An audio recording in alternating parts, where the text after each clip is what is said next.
Well, now we're back to a familiar sight. This is the miter box again, and you see this is the disc for the brake. Okay, well, this disc should have some play. Not as much this way, but as much back and forth, and it does not. And well, let that sit and soak for a while. This is the brake caliper. Okay.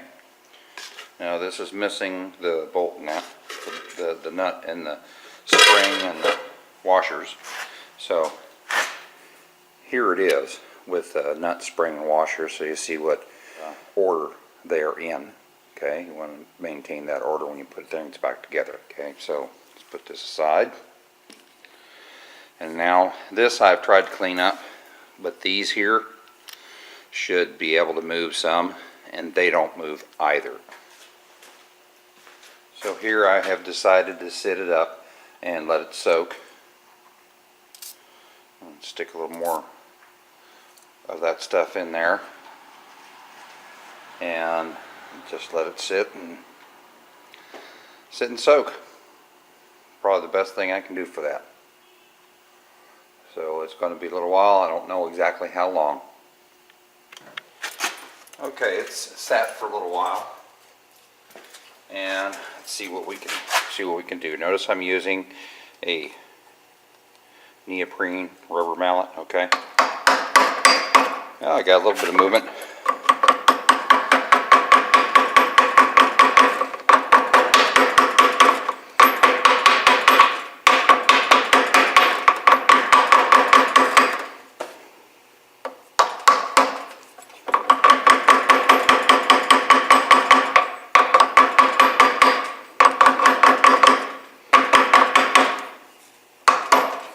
Hey, check that out.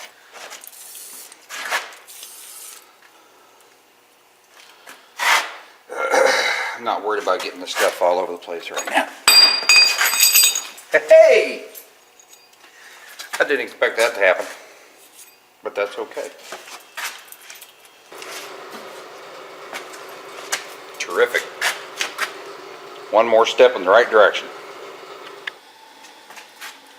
Okay, so I wire brushed all the junk off of that, so that's nice and clean now. Set that aside.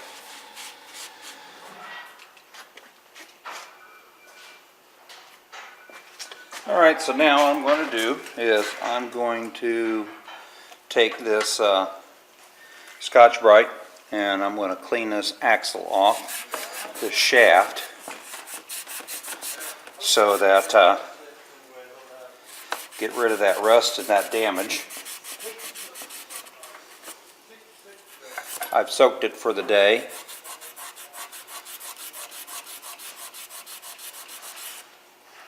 See how clean I can get it. It's not going to get perfect because it's pretty deep. Spray a little bit more of this Aerocoil in here.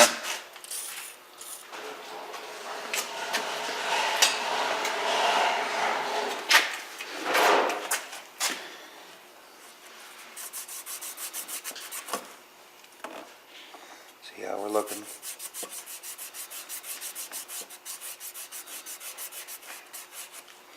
Considering the damage that was done, it's not looking too bad.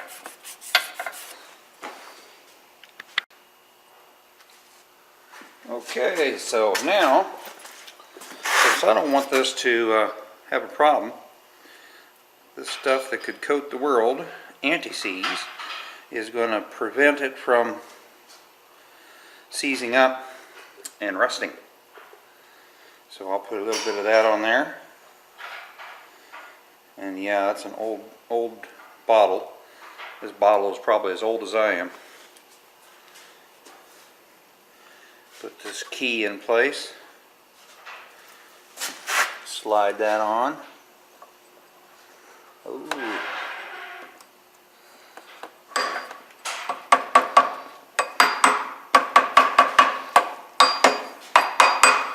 Work that anti-seize on there. That's what we want right there. Now that's sexy. Off to the next thing. Okay, so this is the next problem I have. This is the outside brake caliper, and I have soaked it with the aero coil. These things should move, and they don't. So, fat lot of good these brakes are going to do. So I'm going to try something. I made my own little tool like I do all the time, and I'm going to see if this works. I want to try to put this over here and see if I can get these to collapse down. So let's find out. Oh, hello, something happened. Well, that worked pretty well. As you see, what I did was I took a piece of tube, this is part of an old chair, and a washer and welded it to it. So I was able to whack both of these at the same time to get them out. Okay, well, off to the next thing. I'm going to clean everything up and get it ready to be put back together. Well, here we go. And got dust on there from an earlier job. Okay, I want not much, but I want a little bit since these have had a hard life and they've been abused. I want a little bit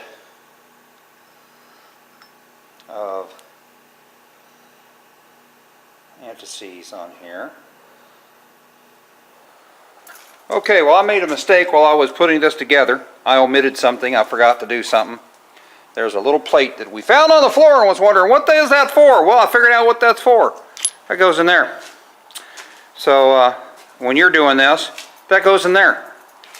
I had to take everything apart. I also took a little bit of the sides off so this moves more easily too. So now I'm going to put it all back together. Okay, let's clean off a little bit of this extra. That's not going to be good for braking. Had a helpful word from someone who knows Rokons better than I do, Lynn Marie from Rokon World, and she was kind enough to share some wisdom that I wouldn't have even thought of, that this brake needs to be able to float. So thank you, Lynn Marie. There's some floatiness. Okay. Put that in. Put this in.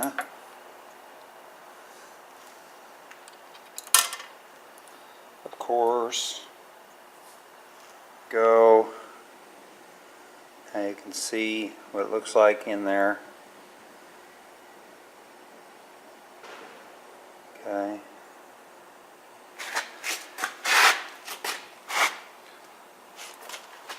Okay, so now I want to tighten this up.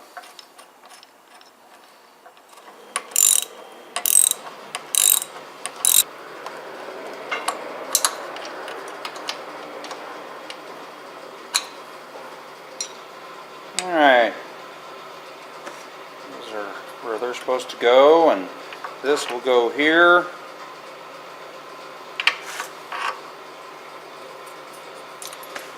As soon as I get the spring. Okay, so spring still does have a little life in it, so we'll go ahead and reuse it. And washer. Okay, so let's put this on and put the washer back in place and see if I can lose the castle nut. Lost the washer, might as well lose the castle nut too. Okay, put that on there.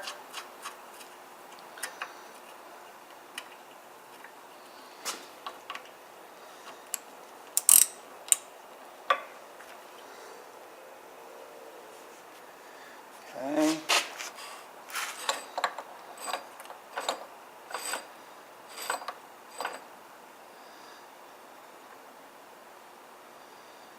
There we go. Alright, so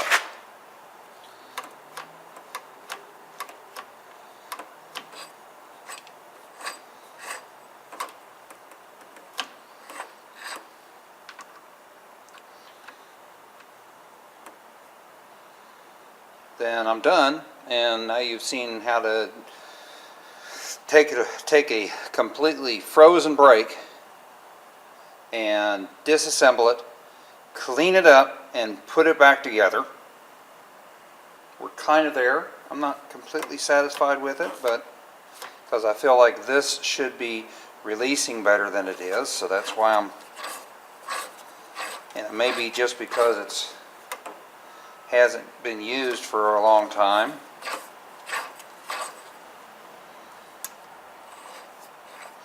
But it didn't work at all. See, I told you I lost the washer? Well, there it was right in front of me. I'm a real rocket scientist. Y'all probably saw that too, didn't you? Why didn't you tell me? You should have yelled louder. Thanks. And once you're satisfied that things are lining up so that they work the way you want, at least you think they should, then you need to get that cotter pin put in. Okay? That's the only thing that's coming between you and not stopping. Okay? I would bend that down, but I'm not going to bend it down yet because I'm not sure if I'm going to have to take this apart in order to redo my handlebars. So I may have to take this apart because all this is going to have to come apart, and I'm going to have to shorten some of these lines. And if I can, I'll show you how I do that too. Right, wrong, or indifferent. Thanks for watching. And this is Carl, Ranger Commander, on Outpost Discovery. Thank you.